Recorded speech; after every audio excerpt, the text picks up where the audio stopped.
Bang Hotman, pertemuan kita ini kan banyak yang suka, banyak yang tidak.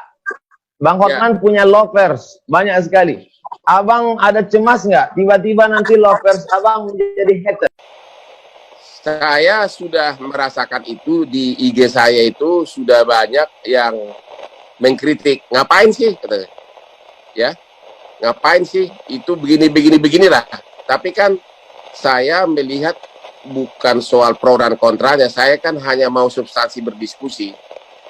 Kalau soal agama, saya selalu berprinsip bahwa kalau saya lahir di Pekanbaru, mungkin di kampungnya Pak Ustadz, saya akan menjadi Islam. Demikian juga kalau Pak Ustadz lahir di kampung saya di Benuli, bisa-bisa Pak Ustadz juga masuk keluarga Kristen. Atas dasar itulah saya mengatakan kadang-kadang saya beragama itu adalah bagian dari kodrat saya lahir di dunia. Jadi tidak ada alasan untuk membenci agama lain. Makanya saya itu sangat dekat dengan berbagai pesantren. Walaupun nama saya Barkah saya Hutapea, saya sudah dapat gelar Gus Lora, Gus dari Tebu Ireng, ya. Di Jombang, ya. Saya juga dapat gelar Lora dari Ketua PBNU, dan saya sudah berapa kali ceramah di Tebu Ireng, kemudian juga di Lirboyo di Kediri, dan bahkan di Padang. Dan di situ saya melihat bahwa kehidupan di pesantren itu ternyata beda total dengan anggapan orang luar, seolah-olah pesantren itu adalah tempat di mana para aliran keras begitu loh. Ya, saya pun begitu juga Bang Hotman. Karena pro kontra, jadi saya katakan saya dengan Bang Hotman dipersaudarakan. Pertama, sama-sama manusia, bukan buaya. Kemudian yang kedua, kami sama-sama orang Indonesia. Kalau bahasa agamanya ukhuwah wataniyah, bersaudara karena sebangsa setanah air. Yang kedua ukhuwah insaniyah, bersaudara karena sama-sama manusia. Lalu kemudian dimanapun kita lahir, lalu setelah dewasa dalam ajaran agama saya diajarkan untuk mencari, untuk meneliti, dikasih Tuhan akal untuk berpikir. Lalu kemudian dalam Quran itu ada namanya surat Al-Mumtahanah ayat 8, isinya kalau orang yang berbeda agama denganmu itu tidak mengusirmu dari kampung halamanmu, tidak membunuhmu, tidak memerangimu, tidak mengusirmu, maka kau balas dia dengan dua. Berbuat baiklah engkau kepada dia dan bersikap adillah engkau. Oleh sebab itu, ketika abang menawarkan ke Kopi Joni dialog, saya merasa saya perlu merespon. Saya merasa perlu menjawab. Jadi ini sebagai jawaban saya, mudah-mudahan silaturahim kita tetap terjalin, insya Allah. Kebetulan ini saya biasanya dialog itu tidak menulis pertanyaan Bang Hotman. Tapi malam ini saya khawatir salah ngomong, jadi saya tulis. Oke. Pak Somad ini kan sudah banyak fansnya. Jadi apapun yang diucapkan itu sering bisa kadang-kadang sensitif. Ya. Itu bisa mengandung pro dan kontra, terutama yang berbeda agama, seperti mungkin saya juga ngikutin ada pro dan kontra sebelumnya, tapi saya tidak mau membahas itu, ya. Tapi dengan peranan Pak Somad yang sudah banyak fansnya itu, ya saya juga menyarankan agar lebih lembut, lebih akomodatif gitu loh, terhadap yang juga beda agama, sehingga lebih banyak fansnya nanti gitu.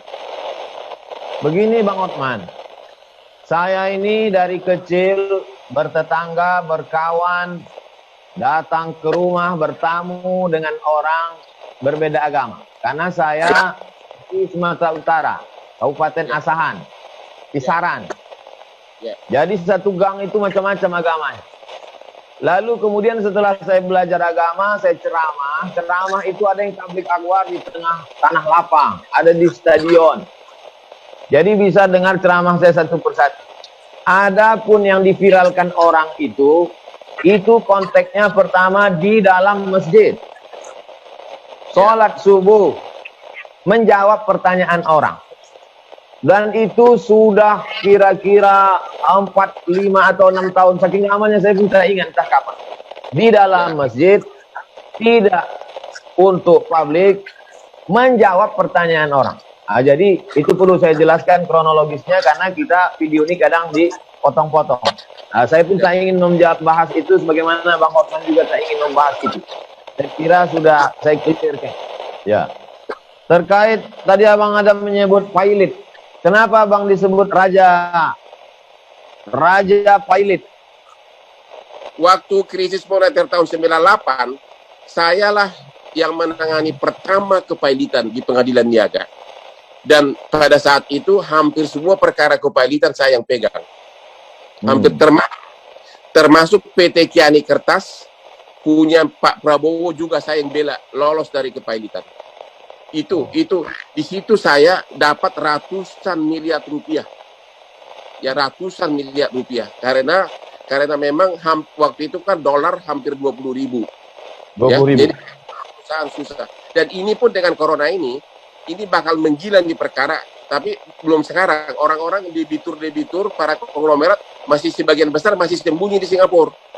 Nanti begitu pun mulailah terjadi perkara karena banyak kontrak yang terputus. Saya panen lagi begitu. Artinya apa?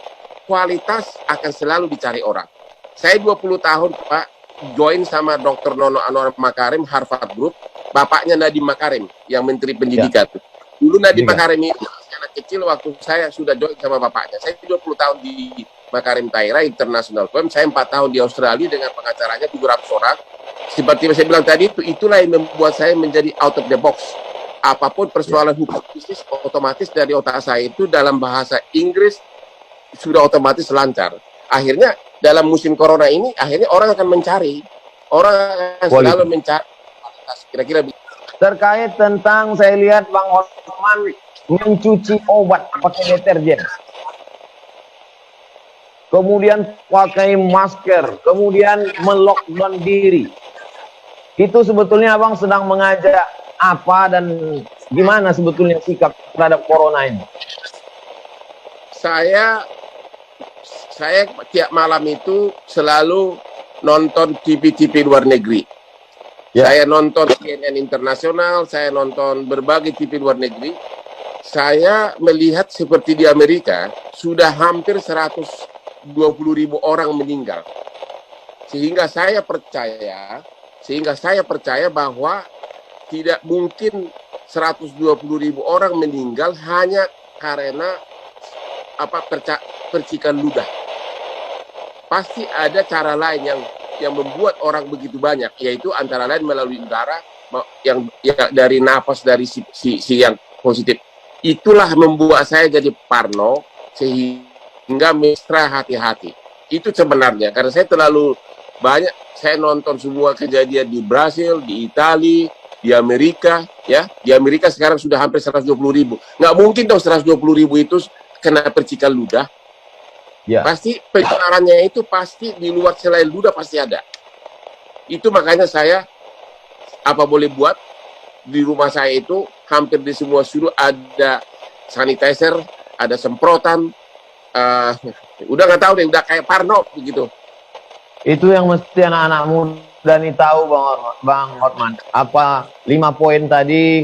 Dari mulai tujuannya jelas, bernyali, ngotot, kerja keras, sosialnya baik. Kemudian tujuan dari gaya itu pun punya tujuan. Bukan sekedar ingin hura-hura dan lain sebagainya. Saya kira itu mendidik. Kemudian terkait dengan 3F ini. Banyak anak orang kaya, gagal sekolahnya, narkoba, tinggal di luar negeri pun tak betul. Tapi 3F ini bisa tes pendidikannya gimana? Kiat Bang Hotman. Ya. Pendidikan paling utama itu kan dalam keluarga. Apa yang dilihat kehidupan kita sehari-hari, mau tidak mau, itu otomatis melekat kepada jiwa anak. Anak saya tiga-tiganya lulus Fakultas Hukum dari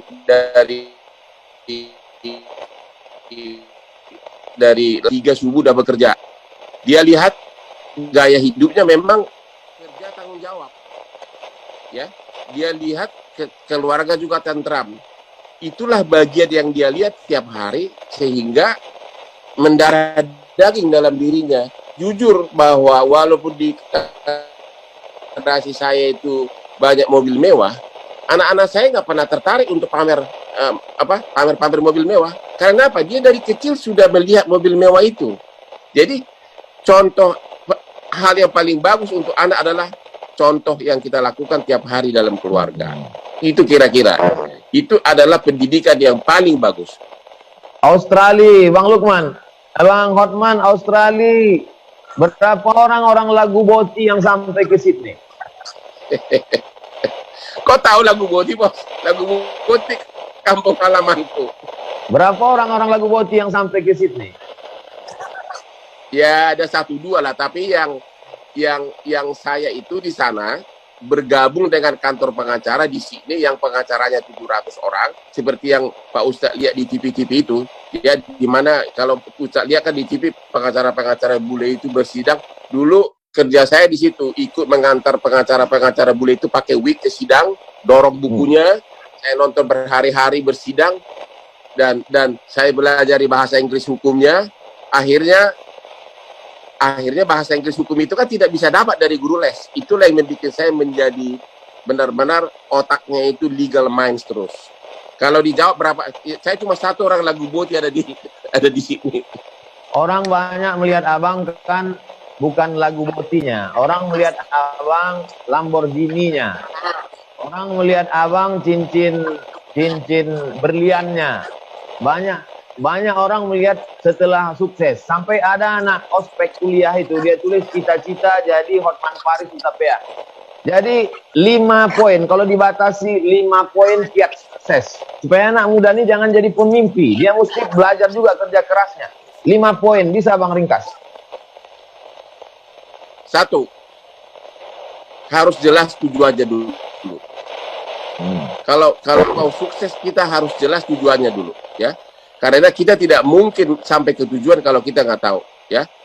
Yang kedua adalah nyali. Nyali adalah salah satu pokok penting modal sukses. Tanpa ada keberanian akan susah sukses.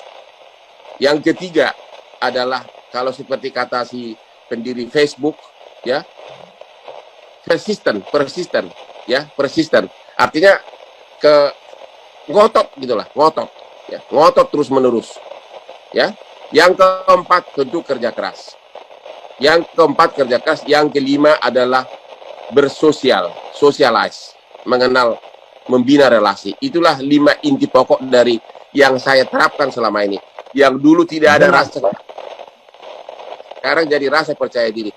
Jujur aja Pak Ustadz, saya memakai berlian ini bukan untuk pamer, tapi saya datang ke tempat rapat dengan dasi mahal, semua orang tahu bermerek, dengan cincin berlian yang kadang satu berlian ini 6 miliar. Orang kita itu menjadi apa? Namanya itu self confidence, convincing, ya. Orang bule itu, saya kan paling sering bertarung sama orang bule. Orang bule itu suka agak rendah sama orang Indonesia, karena dianggap kita itu masih bodoh. Tapi begitu kita masuk ruangan, dari mulai sepatunya pun dia tahu mereknya, dasinya dia tahu mereknya, adanya di Champs-Élysées di Hollywood, adanya di Milan, dia langsung simpatik. Artinya apa? Orang yang berkualitas pakaiannya seperti itu, berarti otaknya juga berkualitas. Nah, itu bukan untuk pamer, tapi adalah bagian dari profesi untuk tampil pede gitu. Ada beberapa orang yang sempat terjatuh dalam hidupnya, kemudian silap, salah. Kemudian setelah keluar dari penjara, Bang Hotman kasih dia kesempatan. Bang Hotman undang, kemudian bangkit percaya dirinya. Kemudian mungkin bagi sebagian orang lain sudah mencap dia, sudah menjudge. Itu apa motivasi Bang? Bisa kasih contoh yang mana ya? Ada beberapa, saya tak bisa sebut nama, nanti jadi infotainment. Ya bagi saya bahwa manusia kan bisa berubah, ya. Masa lalunya itu tidak perlu kita persoalkan, tapi kalau kita sudah yakin bahwa kepribadiannya bisa berubah, ya kenapa tidak? Kadang-kadang justru orang yang, terutama kalau dia intelektual, kalau dia masuk penjara, justru orang kayak gitu yang bisa lebih dipercaya karena dia tidak mau lagi melakukan hal yang sama 2 kali. Ada banyak dari mulai Nazarudin sampai JIS. Di antara semua kasus itu apa yang paling berkesan? Oke. Yang paling berkesan dalam hidupku adalah waktu krisis moneter tahun 98, waktu itu masih Presiden Soeharto, di mana saya ditunjuk oleh Bambang Triatmojo. Waktu itu IMF menutup 16 bank. Ya, IMF menutup 16 bank. Di situ saya 2 minggu duduk tiap hari dengan Bambang Triatmojo, anak sulungnya Presiden, sebagai pengacaranya. Saya bersama-sama dengan Adnan Buyung, Oce Kaligis. Di situ saya benar-benar merasa berarti apa? Anak orang kampung menjadi penasehat dari anak presiden. Dan saya ingat persis waktu itu, pernah Bambang Triatmojo meminjam buku saya. Buru-buru dia lari-lari. Kenapa? Bapak minta katanya. Pasal berapa katanya. Jadi dia pinjam, terus dibawa lari-lari ke istana. Itu sangat berkesan. Kalau mengenai kasus-kasus, kalau kasus bisnis di Indonesia ini hampir semuanya keluar presidennya melalui kantor saya. Banyak benar kasus-kasus raksasa yang saya pegang dengan ide-ide out of the box bisa menang. Saya kasih contoh, saya pernah memenangkan perkara kepailitan di mana seorang kreditur saya kalahkan, tagihannya $1 miliar. Tapi jaminannya adalah tambang di perut bumi. Pertanyaannya adalah, boleh nggak swasta menjaminkan kekayaan di perut bumi? Waktu itu kasusnya saya menang melawan puluhan pengacara bule hanya dengan pelajaran kita waktu SD. Pasal 33 Undang-Undang Dasar 45. Bahwa bumi, kekayaan dalam negara di perut bumi adalah milik negara. Jadi saya dalilkan bagaimana kau bisa menjaminkan batu bara di perut bumi? Berarti jaminan kamu catat, dan itu menang, dan waktu itu menggoncang seluruh dunia karena $1 miliar. Saya masih ingat krediturnya adalah Bank Standard Chartered Bank. Dan itu hanya satu dari puluhan kasus-kasus yang saya pegang. Out of the box, udah tiba-tiba boom keluar gitu. Kita bisa sampai jam 10, Bang Hotman. Bisa, terserah Pak Ustadz. Aku mau tanya nih Pak Ustadz. Dengan krisis corona ini, ya, kita sadar bahwa hidup itu sangat singkat.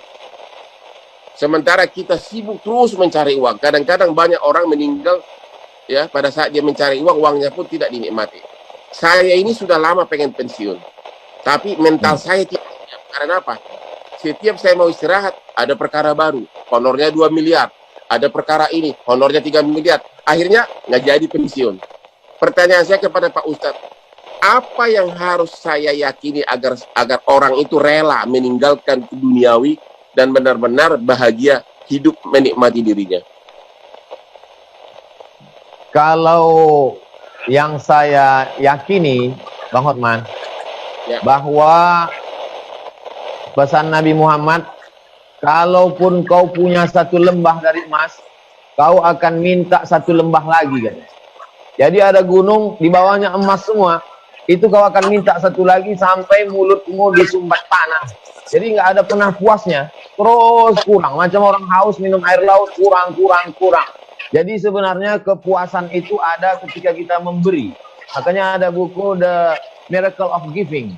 Jadi ketika dia memberi, dan saya lihat itu ada pada Bang Hotman, ketika Abang memberi beras, memberi sembako, saya kira Abang sudah menikmati itu. Jadi ketika memberi itu diperbanyak, orang akan menemukan kebahagiaan. Kebahagiaan yang tidak semu. Karena ada kebahagiaan ketika kita dapat, dia kemudian kering. Tapi ketika orang menemukan kebahagiaan yang tidak semu itu, itulah kebahagiaan yang sesungguhnya. Tapi dia rasa. Tidak semua orang bisa menceritakan apa yang dia rasakan. Dan apa yang Abang rasakan pun belum tentu bisa Abang bahasakan. Karena bahasa terlalu miskin untuk menceritakan tentang rasa.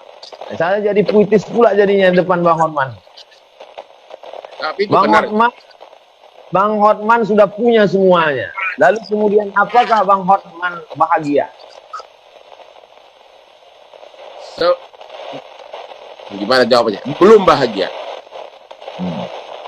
Karena itu tadi, mau pensiun ragu-ragu, mau pensiun ragu-ragu. Begitu mulai kerja lagi, pusing lagi pemikiran, ikut lagi terjun kepada masalah, sehingga never ending story. Itulah yang saya tanya, bagaimana meng-cut off, ya udah that's enough, tapi susah. Anak saya 3, semuanya pengacara muda, saya perlu bimbing juga, karena pengacara itu tanpa jam terbang, tanpa benar-benar bekerja nanganin kasus, susah menjadi ahli. Orang boleh bergelar profesor doktor, tapi belum tentu bisa bikin surat kuasa, belum tentu bikin surat gugatan. The only way adalah dengan jam terbang yang tinggi. Itulah yang semangat saya nggak bisa tinggalin. Tapi bahagianya ya semu. Abang pernah merasa sulit dalam hidup? Apa yang paling tersulit saat menjalani hidup? Saya kebetulan dari kecil bukan dari keluarga miskin, termasuk orang yang berada untuk ukuran kecamatan. Saya tidak pernah susah hidupnya dari segi keuangan. Saya bersepuluh bersaudara, 6 orang sarjana murni orang tua yang salah sekolahkan ke Unpar Parahyangan. Yang tersulit saya alami adalah ya hampir pernah mau bunuh diri waktu saya dari kantor pengacara internasional Andan Buyung oleh Profesor Subekti waktu itu yang menulis KUH Perdata. Saya diminta masuk ke Bank Indonesia. Pindah ke Bank Indonesia. Gubernur Bank Indonesia yang sekarang adalah satu angkatan sama saya. Tapi pada saat itu saya melihat saya tidak punya masa depan di sana. Nggak bisa kaya Pak di sana. Itu antara lain yang saya lihat waktu itu. Kedua, saya sarjana hukum, disuruh belajar hitung dagang, disuruh belajar neraca. Memang namanya bank kan. Disitulah saya menjadi pesimis. Karena terus-terusan stres hari demi hari, akhirnya hampir waktu itu minum baygon. Tapi saat saya mau minum baygon, tiba-tiba saya mendengar tukang beca di depan rumah yang sedang bermain gaplek bisa ketawa-ketawa. Di situ saya sadar, tukang beca bisa ketawa-ketawa, sedangkan saya pegawai Bank Indonesia sarjana hukum tidak mau bunuh diri. Sejak itulah tekad bahwa I have to do it.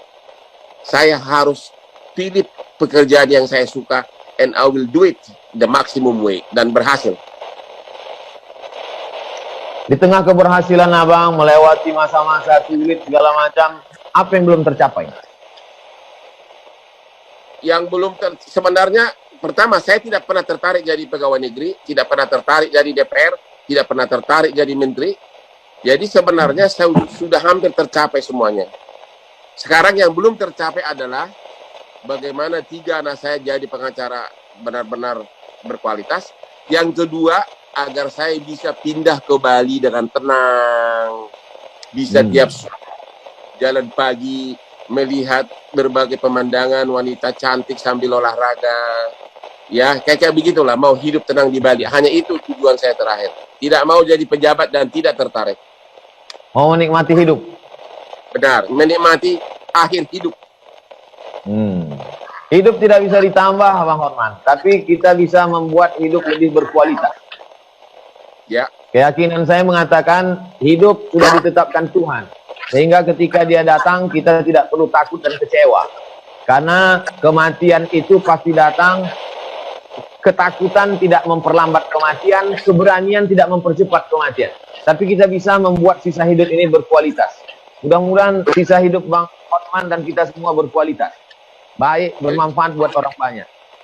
Di antara 2 orang ini, Opung Binahar Hutapea dan Rusmina Tio Binur Simanjuntak, siapa yang paling berpengaruh dalam hidup abang?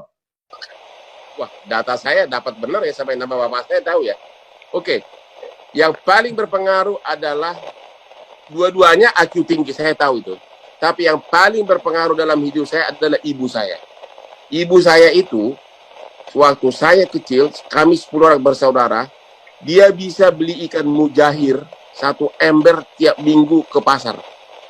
Ikan mujahir itu disup tiap hari dan dikasih ke anaknya, dan selalu dengan pesan agar kau pintar di sekolah. Dia percaya, walaupun dia orang kampung, dia percaya bahwa makanan turut membantu IQ.